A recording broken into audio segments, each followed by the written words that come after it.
Thanks again for the invitation. I'm going to be talking today about our experience evaluating digital messaging pilot project. And I'm very happy to be here on behalf of the Center for Community-Based Research.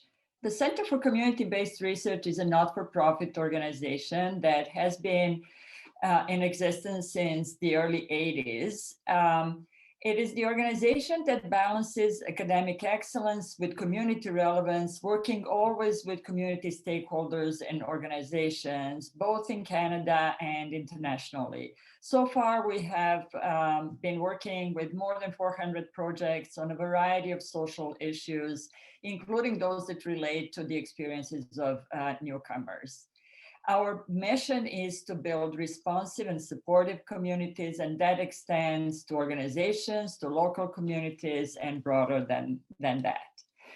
Our agenda for today is a three-part one. In the first part, I'm going to be sharing with you sort of the foundations for what I'm going to be talking about later in terms of our experience evaluating these projects. So these are the evaluation basics, and I will also emphasize what differentiates community-based evaluation from other types of evaluation. For some of you who are familiar with evaluation, this might be a little bit too basic, but I think you will still probably appreciate drawing the connections between the theory of the evaluation and what we've experienced with these projects. And then I'm going to be talking about the evaluation of this pilot and the related best practices that we developed. And we will, I plan, reserve about 10 to 15 minutes for you to share your experiences and question and answers. And I believe that Luisa will help me with this. So let's start with the evaluation basics and the community-based evaluation. What is program evaluation? It is essentially a research type of a project where we collect data and information about various activities and in programs and how they impact the outcomes of the programs. But what's really critical for evaluation is that it is done in a very systematic way. There is a logic and the foundation to it, and it is very important that this is done in a methodical way. Ultimately, evaluations look at two questions. How are we doing with the program or the initiatives? And do these programs actually make a difference? Are they achieving the goals and objectives that they are set out to do? There are many, many reasons why organizations and programs want to pursue evaluations. As you are probably familiar, funders almost routinely now ask for some measures of evaluation as funding proposals are submitted. It's a way of actually understanding whether the programs are using the resources well. But what we really, really want to emphasize is that this is an opportunity to learn, an opportunity for every program, every initiative to actually collect information on a systematic basis so that you can learn as you go, modify as you go. That's probably the most meaningful way of using the evaluation. There are three general types of evaluation that I'm going to quickly cover, and then I'm going to tell you a little bit about what the difference is between an expert-based evaluation and a community-based evaluation.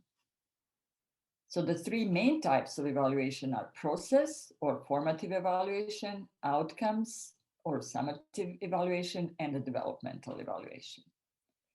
Process evaluation basically looks at two sets of parameters. One is, what are the inputs that we invest in our programs? What is the staff time, the budget, the overall funding? Have we developed important stages for the program implementation? Have we set the foundation for the programs to be implemented? When it comes to process indicators, this is basically a way of showing whether we are demonstrating the effort, how many people we served, what did we do. I gave a couple of examples here in terms of the number of workshops, the brochures developed, the number of events organized, and whatnot. But essentially what we really want to see is, how is the program implemented? And is it reaching some of the milestones in its development so that we can be reasonably assured that we are going to reach the destination? And one of the key points actually during that process is learning whether we are reaching the people we want to reach. The outcome evaluation measures actually these expected changes as a result of the program or the initiative. And what that means is we are basically asking the question, or have we changed? Have we created a change? And has the program been successful? And when it comes to that, as you will see in an example that I will share later, this could be actually looked at in two ways. Have we achieved the changes that we expect to see on the short term and those in the long term? When it comes to the short term, we are actually looking at how do these activities and initiatives that we implemented directly affect changes within the program. But when it comes to the longer term ones, these are actually our aspirations in terms of achieving really the change, seeing the changes in participants that we are reaching out to, in the community, and so on, depending on the goals and objectives. And the broader we look, the broader the goals are, the further away we are from the actual initiatives in the programs, and the more factors play a role as well. So we always have to be mindful about the fact that it's not just our program, just our initiative that contributes to these very long-term outcomes and goals. And that causation cannot always be drawn very easily. So how is developmental evaluation distinct? It's actually a combination of these two, but it is mostly really focusing on learning as you go, collecting real in-time feedback on how the process of the implementation of the programs is taking place, what could be learned, and then applying those learnings pretty much as we go through the evaluation. So it's almost imagining it as something that's embedded into the programming almost.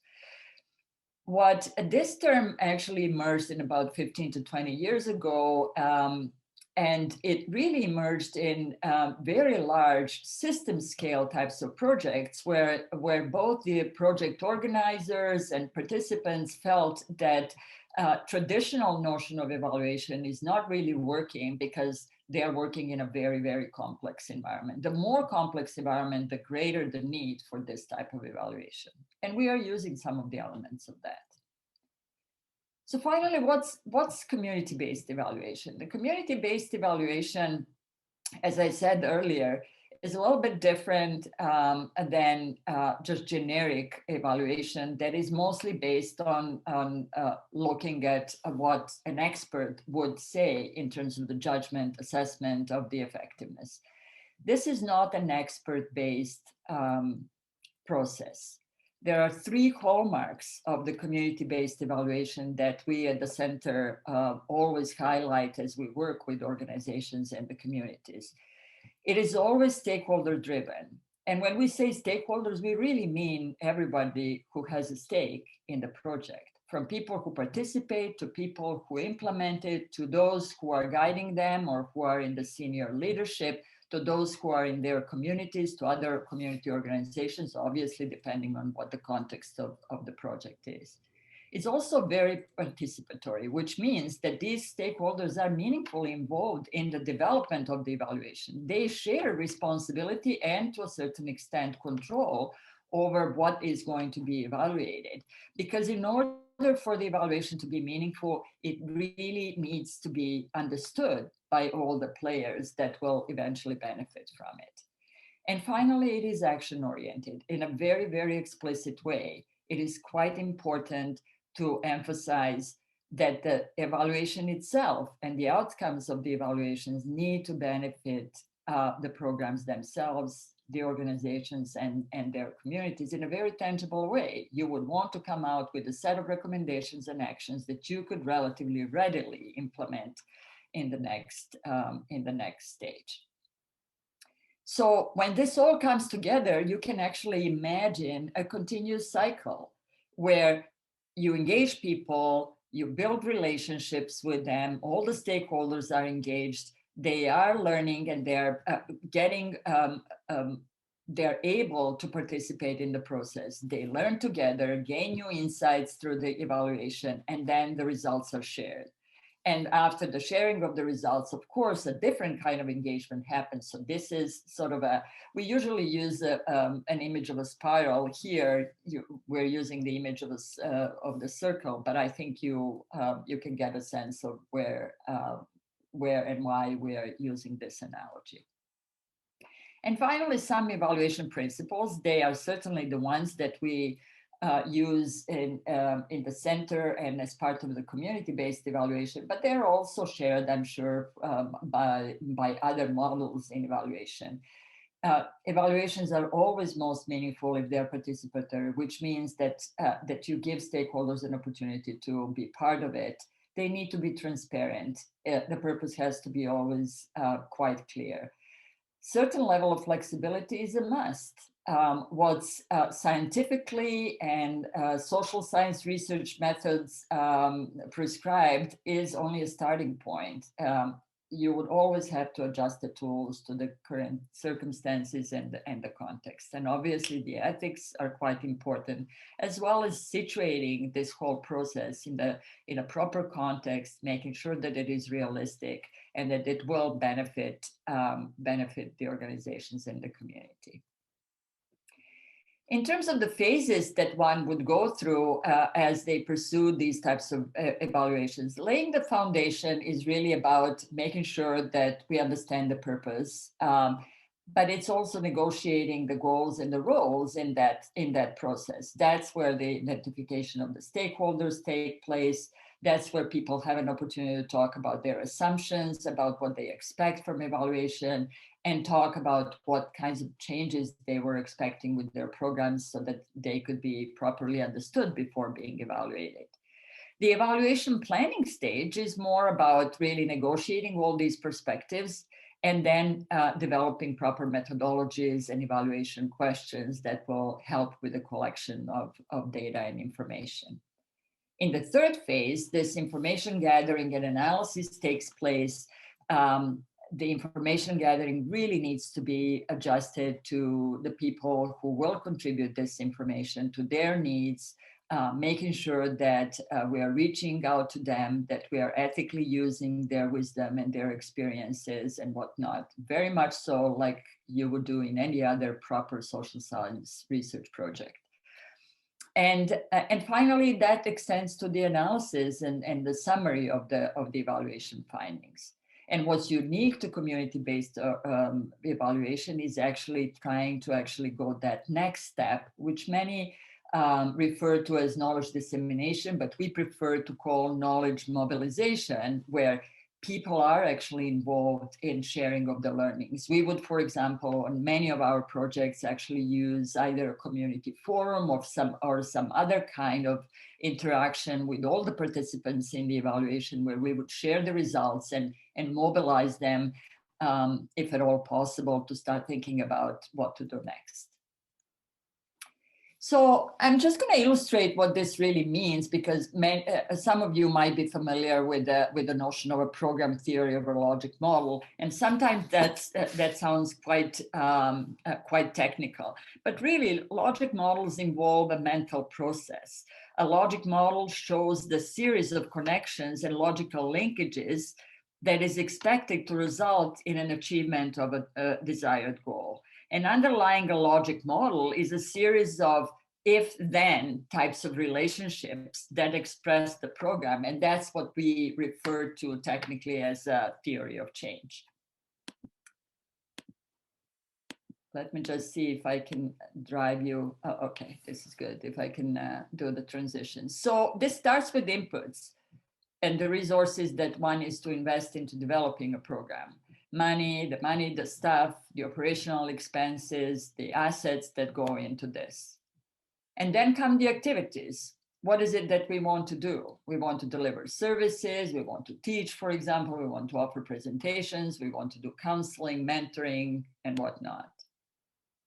That leads to a certain set of outputs that speak for the most part about products and the efficiency of the program. So the number of materials, for example, distributed, number of classes taught, the sessions, the number of hours of service, the number of participants who attended, these sessions. They're showing, in other words, how busy we are and what kinds of things we're doing.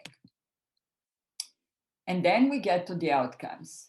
They are both short-term and long-term, as I mentioned earlier, and they are looking at the impact and effectiveness of the program. So at the short-term level, you would want to see that, for example, the participants have changed, that their knowledge has improved, and awareness, that their skills have been built, that their attitudes or opinions are changing based on what they heard, behaviors sometimes and whatnot.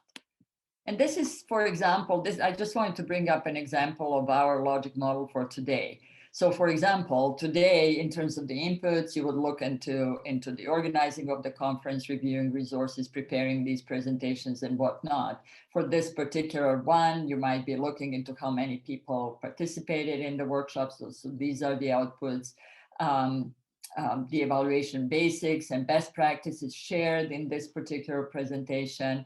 And then hopefully some follow-up discussions.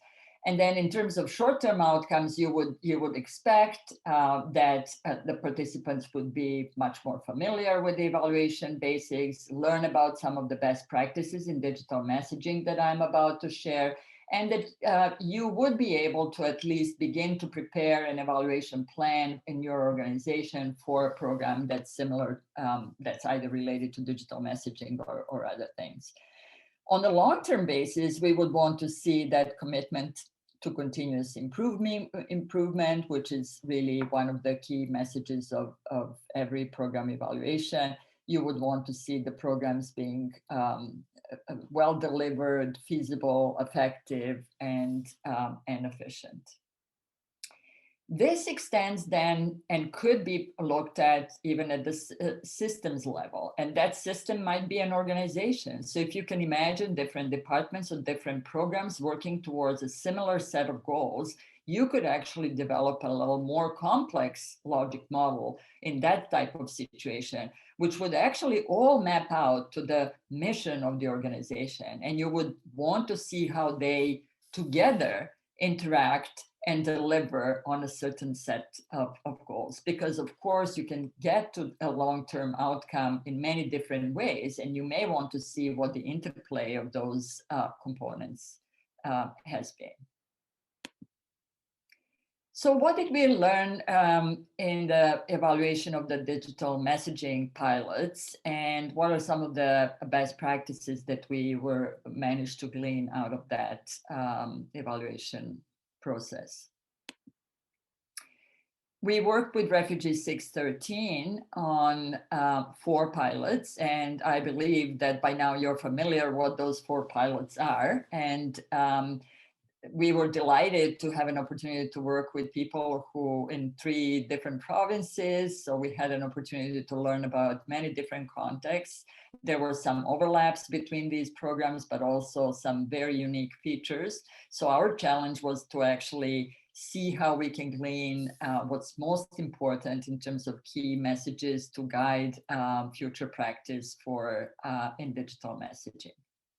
The purpose of this evaluation was to understand the relevance, the effectiveness, and the impact of these different digital platforms on the newcomers' settlement and integration, and closing the gap between settlement organizations and newcomers in terms of communication. And another important piece was to actually identify these key insights from the pilots and explore or understand what the impact of those is on the sustainability of these types of programs and potential future directions.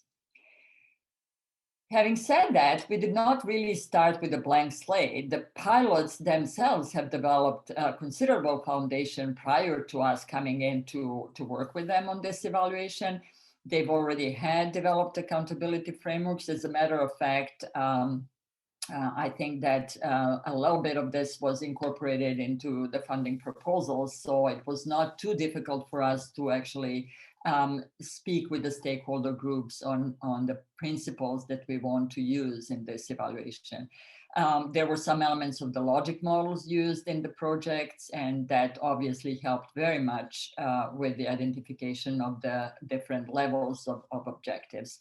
And finally, there were reports and documents, that allowed us to look into some of the statistics. So some of the monitoring was already taking place with the projects that we were able to take advantage of. So the evaluation was driven by 4 sets of questions. And these questions were actually developed based on the OECD framework for evaluation, and they deal with relevance, with effectiveness, with the impact, and finally learnings and the implications related to the learnings. So the idea was to ask, who has participated, how did the communication tools perform, how did they compare to other means of achieving similar goals, are they accessible, how do they compare with each other, have they achieved their goals, at the impact level, what is the benefit? What are the benefits for newcomers? What are the benefits to the service providers that use them? And what are the benefits for community organizations? And finally, has this really contributed to the improvements in the settlement experience overall? And finally, what have we learned altogether? What improved? What are some of the factors that impacted the success of the implementation of these projects? And what do we need to be mindful of in terms of scaling up and sustainability? In terms of our process, we went through the, first of all, through the formation of the steering committee. We had staff and coordinators from Refugee 613, and then the teams and the staff from the 4 pilots that formed the core. And this is the group that we shared the methodology proposal with. And then we implemented the evaluation through a series of data gathering methods. We ran a number of interviews with newcomers and with sponsors, sponsorship groups, with coordinators of the projects, and with staff. We had several focus groups with organizations. And with newcomers, we implemented different means of surveying newcomers and sponsors who were directly on the receiving end of these pilot projects, and obtain feedback from them that way. And finally, we reviewed the project documentation and the reports and databases that were used to collect information about the projects. So at the end, rather than taking you through the details, I'm going to share what we've put together in our best practices document that is basically just giving some recommendations as to how to conceptualize, develop programs, digital messaging programs, and with the emphasis on some of the elements of how to incorporate the evaluation into those as well. And in other words, that way we would share indirectly the results of the evaluation. So this is the first question was how did we do? Did we going back to the purpose of the digital messaging, was this program, was this initiative benefiting the participants, and in what ways? And the answer generally was yes, very much so. But we also wanted to emphasize how it was unique for certain groups, and basically summarized in this table, some of the things that people are, for the most part, most interested in. I mean, individual evaluation reports are available, and they provide all kinds of details, but really, a snapshot of this would show you what newcomers think about these programs and how they benefit, how organizations benefit, and how sponsors benefited. And we know that some groups benefit more than others, that it's especially the digital messaging based on our experience were particularly useful, for example, for newcomers who were more isolated at home, who either face language barriers or have transportation barriers, even for those who with low literacy, there were some really good examples of how digital messaging was actually quite helpful, with the use of voice features and whatnot. What newcomers really liked about digital messaging was the ease of use, the quality of information was emphasized over and over again. Digital messaging was used as a venue for providing a really high quality settlement information. And in that way, it proved to be quite accessible in comparison to perhaps some other means of gathering that information. It definitely, participants, newcomers appreciated settlement support and connections with others. They really appreciated that this provided, in some cases, opportunity to connect with other newcomers or with their peers who have been around for a little longer. It also contributed to the positive changes. The newcomers themselves reported that they increased their knowledge of information relevant for settlement, and they improved their language skills in English and French, I'm assuming, social connectedness, and that overall really boosted their confidence, in those early stages of settlement. For organizations, the experience was positive as well. It allowed them to reach the newcomers in a more efficient way and share information, but also connect with each other, create a better and more seamless access to newcomers, increased reach to those, and reduced in-person visits, particularly for those elements that do not require intensive contacts. For sponsors, it was for sponsorship groups, it was something similar. They appreciated the opportunity to connect with each other, to gain knowledge and information in a relatively seamless and timely fashion, and they ultimately felt that they were better prepared for what they were hoping to do around the sponsorship.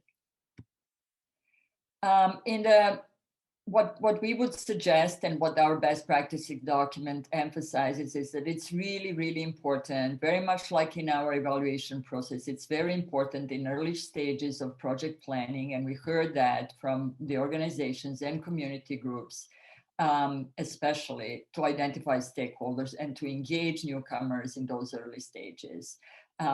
Newcomers are able to actually help shape what's most meaningful from their perspective in terms of program development, and finding ways of engaging them in those early stages was raised as one of the really important pieces. It is also important to understand where the organizations stand in terms of their capacity. So running a brief needs and capacity assessment is always a prudent way to approach this. What's the digital literacy of the organization? Well, is there an adequate administrative capacity to carry these projects? And finally, is there a technical capacity there? And one other element that was emphasized is the relationship between this program, if it's situated in a settlement organization, and other programs, and how they complement each other and collaborate with each other. In terms of the project design, these are typical stages, but we would like to emphasize that defining the purpose of the project and what's distinct about it in comparison to other projects is quite critical. Defining the key elements, what type of approach would be used, what the roles would be, who will be engaged, and who is guiding the project.